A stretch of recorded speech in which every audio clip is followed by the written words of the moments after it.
You're listening to Radio Podcast.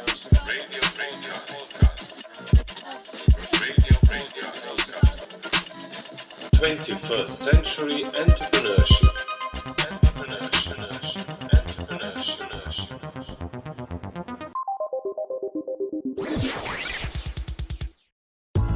Hello. My name is Martin Piskoric, and I'm asking thought leaders, entrepreneurs, and executive coaches around the world simple questions about the leadership gap we are facing in the 21st century. Maybe some of my respective guests' answers can help you in finding new ways of thinking, problem solving, work-life balance, and having higher resolution of mind. Today, I will talk with Stephen Gans about the future of humanity, or better to say, reinventing humanity, if I understood well, Steve. Well, that's the topic. Okay, thank you, Steve, for clarifying our today's topic. To start with, can you introduce yourself to our respective listeners?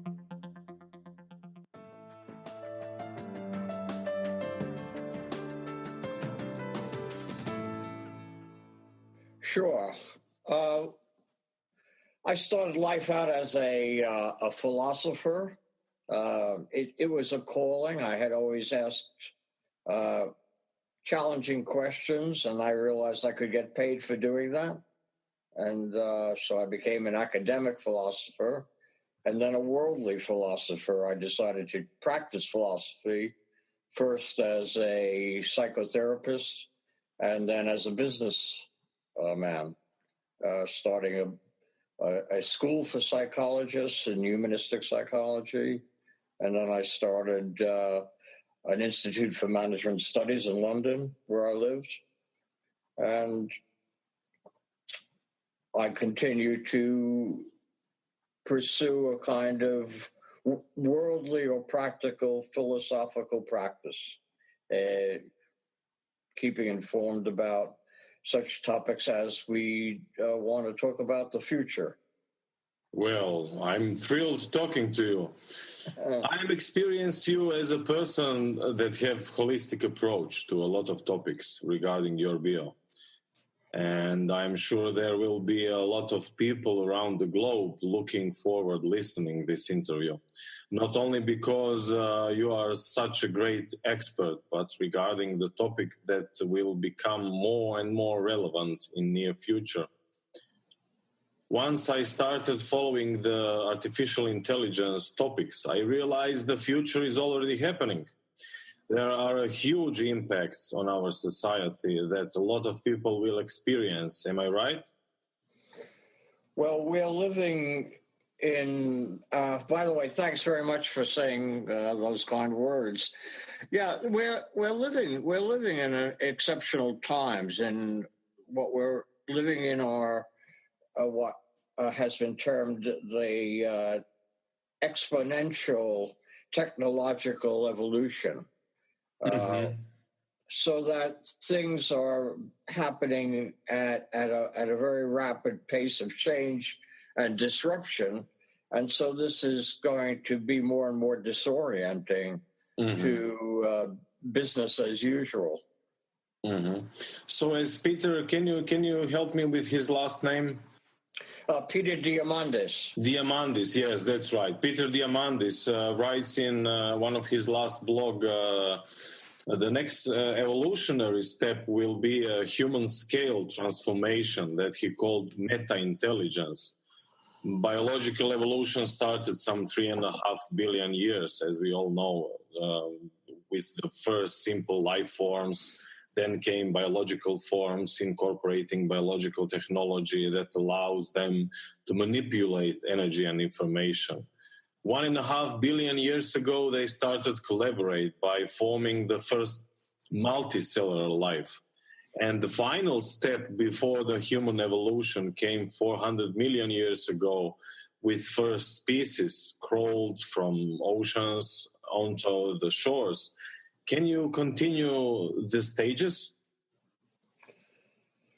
Well, I mean, we understand, I think, pretty much that it's contained in the phrase ontology recapitulates phylogeny.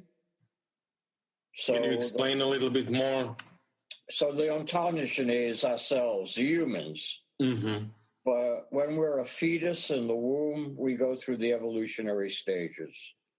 Mm-hmm. From first the egg, and then the egg starts to develop its various organs, but they start out to be very much fish-like, and then reptilian and mammalian, and early mammals, later mammals, and then finally humans. So we know evolution. That's good. Through our own actual experience. Mm-hmm. And so we are connected in ways that we forget to the entire evolutionary process.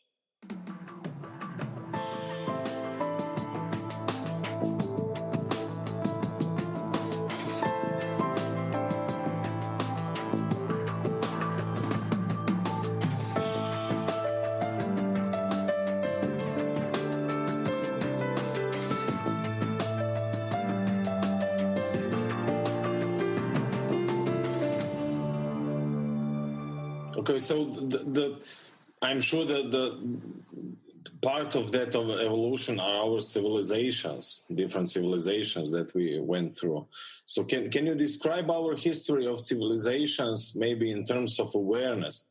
Firstly, if you can give us your definition of awareness itself, and then tell us the importance of it. Well, it's difficult to speak of levels of awareness across civilizations, I think, because we have histories that are skewed in the direction of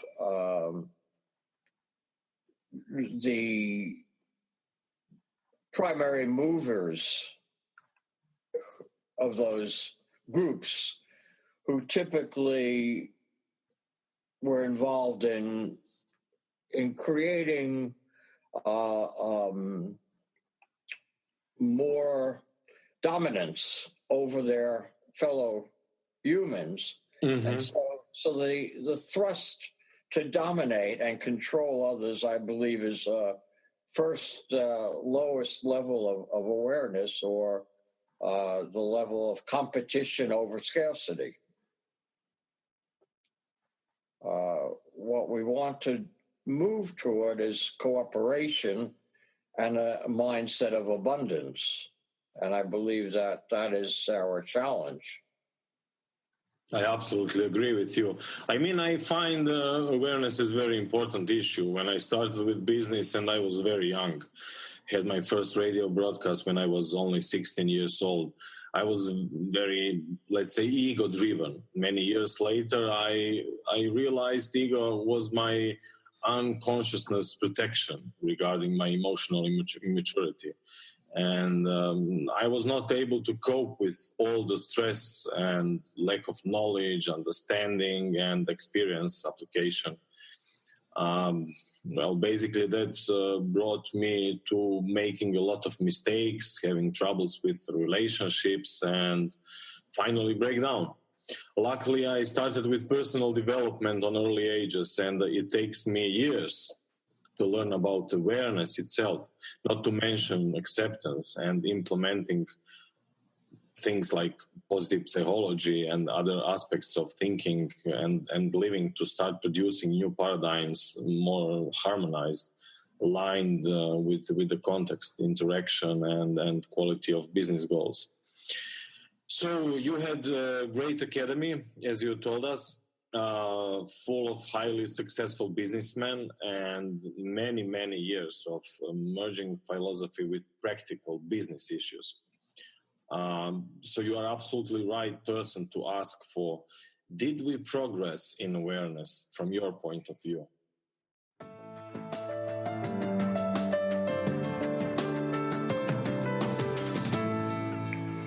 Well, I would still say that if you look at today, and the globe has basically become a global supermarket or shopping mall where everybody can get anything they want for a price.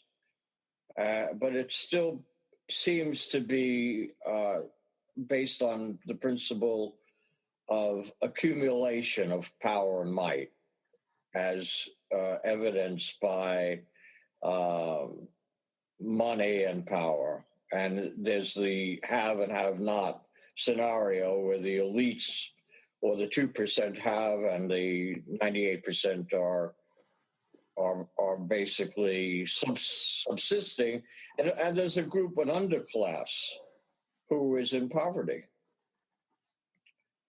So I think that whole pattern needs to be transformed radically, so that everyone is a have, and then there may be super haves, people who still want their yachts or big houses or whatever, private jets or whatever turns them on. And I think there'll be a lot less guilt as long as they realize that they're not depriving anyone else of anything, since there will be abundance, so everyone will have. So if I understood you well, there is still a huge, big gap between people with money and power and people that are immersed in poverty. A huge gap. But that gap is being reduced. In some sense, we're more painfully aware of it since more and more people are getting online, and soon we're going to have another 3 billion people who are not online connected, and they will become more aware of the gap. I find very challenging the state of awareness among most opinion leaders and makers, as well as all those people immersed into poverty. I'm still in the dilemma: are we ready to be on our own? No matter how much negative aspects of controlled society I think of, our responsibility as individuals, taking into consideration not only awareness, but values we have, the question of persistence, focus, positive thinking, etc. I mean, what kind of prerequisites do we need to have before the next evolution steps? Well, you see, only we can do it as individuals, but no one can do it alone. And so if we think we are simply on our own, I think that would be a misreading of the reality. More and more we'll become more interdependent. And our networks and our relationships will determine to what extent we thrive or the reverse. Is that based on technology? More and more so, it will be.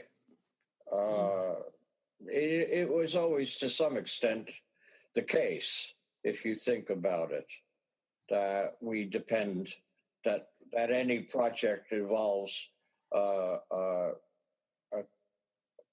group of people contributing to the success of the project. Yeah, I understand. And then there's also people who need to endorse what it is that is being offered. So more and more we're finding, though, that it's the crowd that is very much determining through the social media the acceptance or the lack of acceptance of any given product or service or business. And and also the generation itself of the funding of what is and isn't going to actually work in the environment will depend very much on its acceptance by whether it is a viral acceptance or whether it's simply just a bright idea that someone had, but no one really wants or needs. Mm.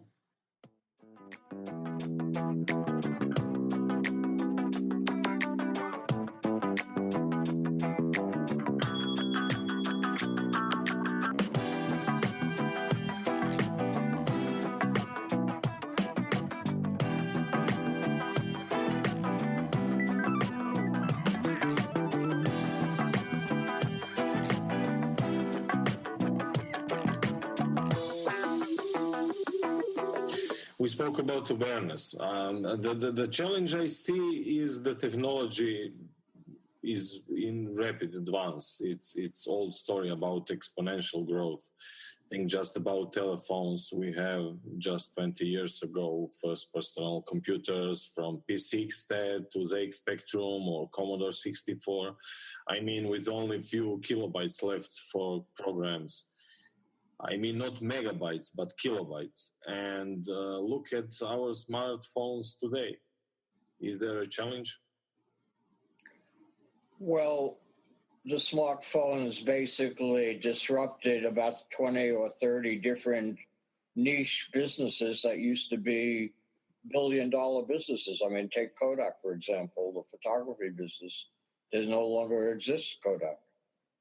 That's just one instance. Mm. So, ready or not, the future is coming. Can you tell us more about next steps we are facing in next, let's say, 20 to 30 years? Well, as Peter in his newsletter introduces his meta-intelligence topic, he says that people might find it a bit far out. Mm-hmm. And so I'm warning. Like a science fiction. That it might sound a bit far out. Yeah. But there are really two trends that are converging that make an exponential growth of the exponential growth. Exponential on top of exponential. So it's an exponential squared, a double exponential. And those two things are one, the brain computer interface or integration trend, where we will then basically ingest those smartphones, which are going to reduce to the size of molecules and be ingested into the brain and connect the brain with the cloud. I mean, and each other. Yeah. And then there's the development of artificial intelligence, deep mind, deep learning, in which artificial intelligence on its own self-directed path will reach something called a singularity that Ray Kurzweil, who's a great futurologist, names it, where he anticipates somewhere in the I think he's thinking about it really occurring maybe in the mid-40s, 2040 something, but many people think it's going to happen sooner, where the artificial intelligence is going to develop intelligence that's so vast and beyond human that we will have to become a virtually hybrid human to keep up with understanding what that intelligence is going to be capable of transforming. Does that make sense? Yeah, definitely. I mean, my next question would be, in the process of getting to singularity, are there any implications on job roles? Well, there's already the pretty much clear view, although not everybody subscribes to it, and people do think there will be, including Ray Kurzweil, a whole new set of employability in jobs to compensate for the loss, but something like 50% of jobs that are professional will be done by artificial intelligence. So and what are the predictions for next 5-6 years? Well, they're moving in that direction, but it's hard to say. But I certainly in 20 years, but in 5 or 6 years, there'll be more still mechanical, robotic type worker jobs that'll be eliminated. But the jobs of professionals, doctors, lawyers, accountants, and all of those, and managers and middle managers and most businessmen will be eliminated. And so there'll really only be room for entrepreneurs, in my humble opinion.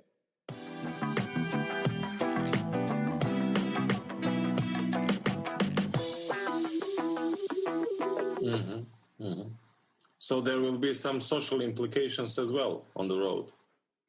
Huge social implications, cataclysmic social implications, and what those will require to be addressed will be something like a guaranteed income. Some people call it a negative income tax, where people will be paid a guaranteed sum by governments.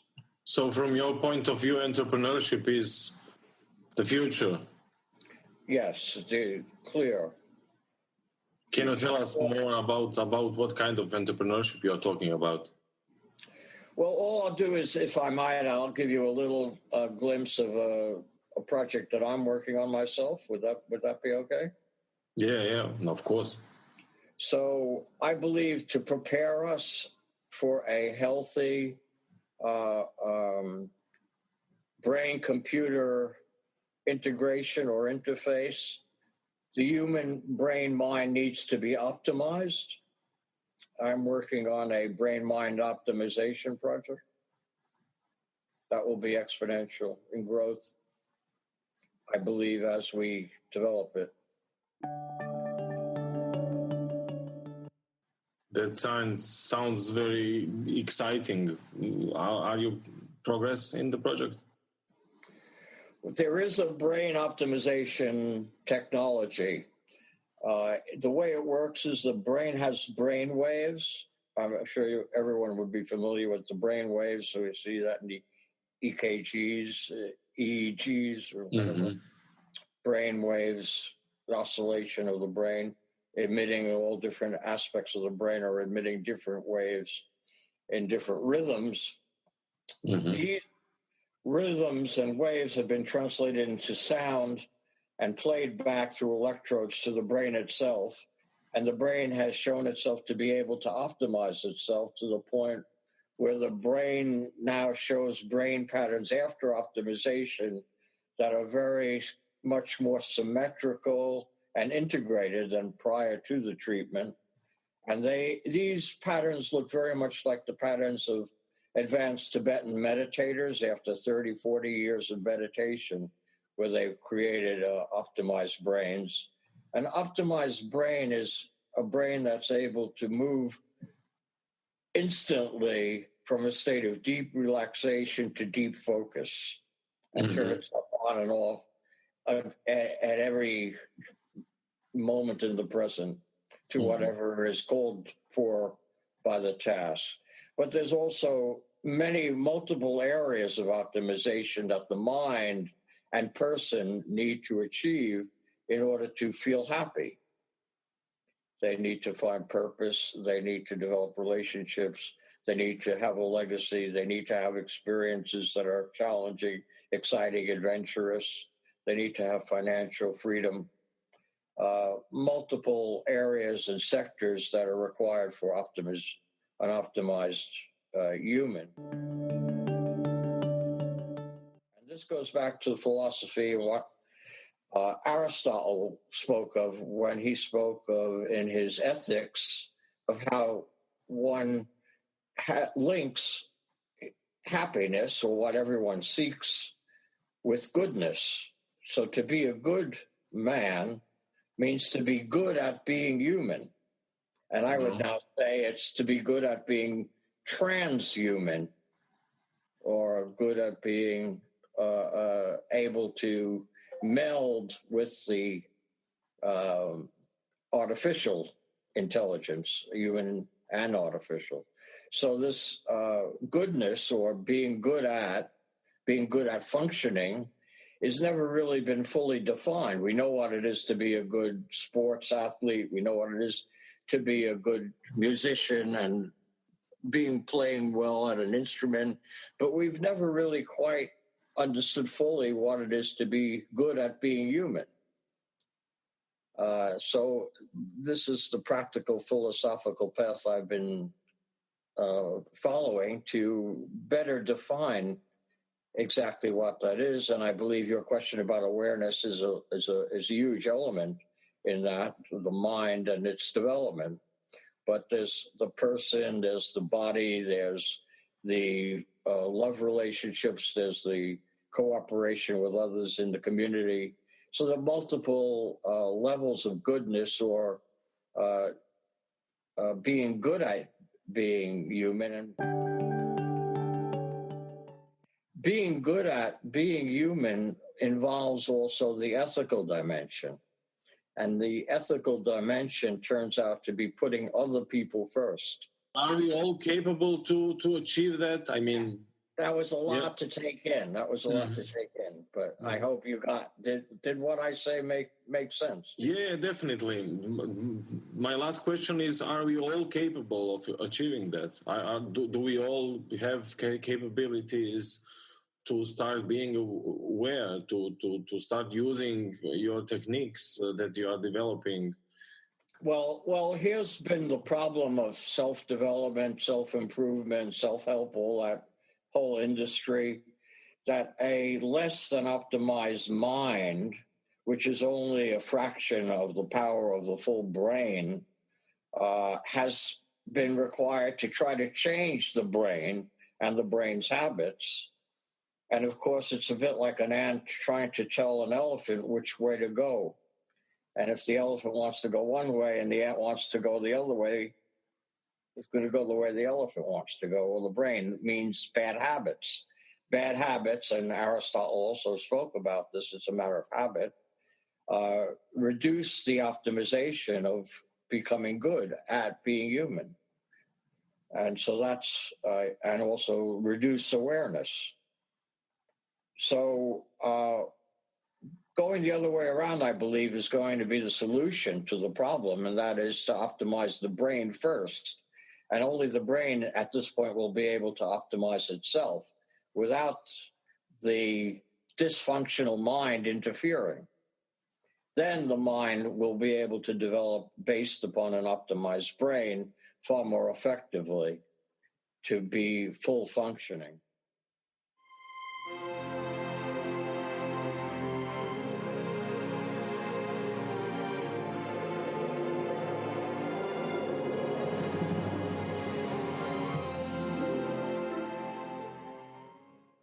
There are some situations where our states of our autopilot states are good. For example, driving a car, but we need to go one step further and raise our awareness levels.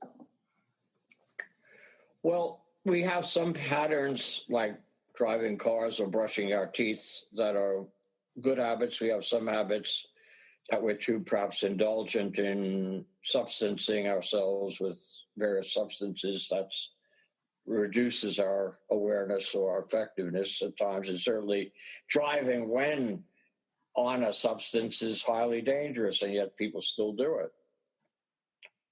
So, it depends on which habits that we're talking about. And we will always have to have habits. And the idea is to substitute good ones for not so good ones.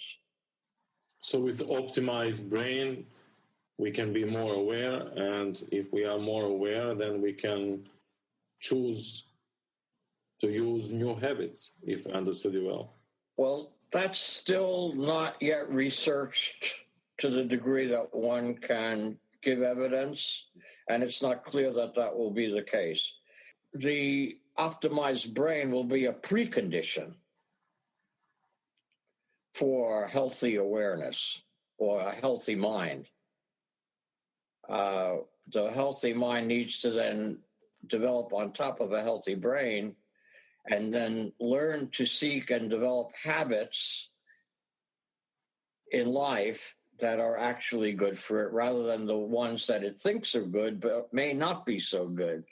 That is, certain pleasures that it seeks that it thinks are good, but may be also, if one seeks a life of only self-pleasuring, then that's a fairly empty and possibly only even self-destructive life. But even certain lives that people seek of acquisition or power or dominance or having, material wealth, those may be at a certain point of diminishing returns, where actually they become harmful rather than healthy at a certain point. Very interesting. I think, Steve, that we opened a lot of very, very interesting topics, and thanks for this amazing conversation. It is always a pleasure talking to you, and looking forward to our next one. Thank you very much. Thanks for having me, and appreciate being with you. Thanks, Steve.